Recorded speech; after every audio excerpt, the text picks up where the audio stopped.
আসসালামু আলাইকুম। অনেকটা রাতেই ছাদে চলে আসলাম, কারণ হচ্ছে হঠাৎ করেই মেহমান এসেছে বাসায়।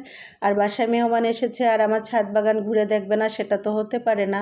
তো মেহমান নিয়ে ছাদে চলে এসেছে, আর প্রথমেই মেহমানদেরকে শিউলি ফুলের শুভেচ্ছা জানালাম। যদিও গরমের সময়, তারপরেও কিন্তু শিউলি ফুল আছে আমার ছাদে।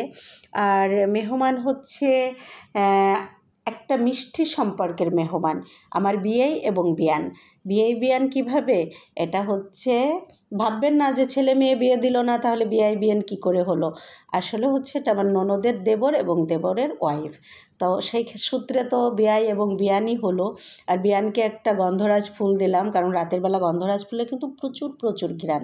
আর ভালো কথা, পুরোপুরি বিআই সাহেবের তো পুরোপুরি পরিচয়টা দেওয়াই হলো না, যদিও আমরা পিলু ভাই বলে ডাকি, কিন্তু মূলত তার পরিচয় হচ্ছে সে হচ্ছে এসপি রবিউল ইসলাম। এখন বর্তমানে ঝিনাইদহতে আছে, ঝিনাইদহের এসপি সাহেব একজন ভিআইপি পারসন। আমার ছাদ বাগানে এসেছে, আমার বাসায় এসেছে, বিশেষ করে আমার ছাদ বাগানে এসেছে, ঘুরে ঘুরে দেখছে। এটা তো আমার জন্য ভাগ্যের ব্যাপার, আমার ছাদ বাগানের জন্যও ভাগ্যের ব্যাপার। আর আমি তো খুশিতে আত্মহারা তাদেরকে পেয়ে। তারপরেও যাই হোক, আমার বিয়াই একা না, বিয়াইয়ের যত ভাইরা আছে ওদের ফ্যামিলির সবাই কিন্তু খুব মিশুক এবং খুব ভালো মনের, হাসি খুশি মনের একজন মানুষ। আর বিআই সাহেব একসময় কিন্তু খুব হাসাতে ভালোবাসতেন মানুষকে, এবং অনেক বেশি হাসাতো আমাকে বা অন্য যারা আছে তাদের সবাইকে খুব হাসাতেন। এখনও হাসাতে ভালোবাসে না তা না, এখন আসলে কর্মব্যস্ততা, দৈনন্দিন জীবনের ব্যস্ততা সব কিছু মিলায় আর আগের মতো গল্প আড্ডা কথা বলা হয় না, আগের মতো আড্ডা দেওয়া হয় না, আগের মতো কথা হয় না। এখন ওই প্রয়োজনে কথা হয়, প্রয়োজনের বাইরে আর কথা হয় না। কারণ প্রত্যেকের একটা বয়সের পরে, একটা সময়ের পরে ব্যস্ততা বেড়ে যায়। তো যাই হোক, বাচ্চারা এসেছে, বাচ্চারা নিচে আছে, তারা খেলাধুলা করছে, আর আমরা এসেছি ছাদ বাগানে ঘুরে ঘুরে দেখতে।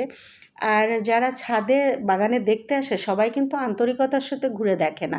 কিছু মানুষ আসে উপর থেকে দেখে চলে যায়, কিন্তু পিলু ভাই কিন্তু খুবই মনোযোগ দিয়ে প্রত্যেকটা গাছ মনোযোগ সহকারে দেখছে, এবং প্রত্যেকটা গাছ সম্পর্কে জানছে, কথা বলছে, এবং আন্তরিকতার সাথে দেখছে।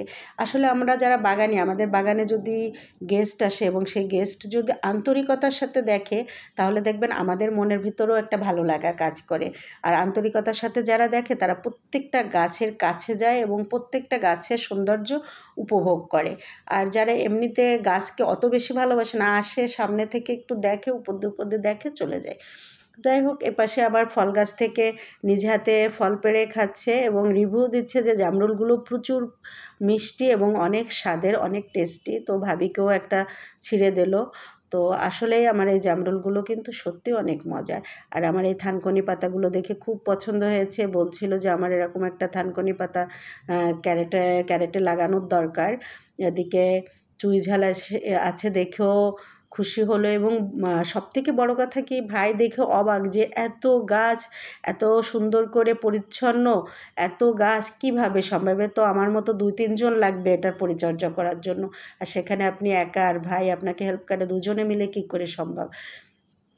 তো যাই হোক, কথা প্রসঙ্গে আবার বলছিলেন যে মালি দিয়ে কাজ করালে না আসলে এত সুন্দর হতো না, আপনারা নিজে হাতে করেন বলেই এত সুন্দর বাগানটা।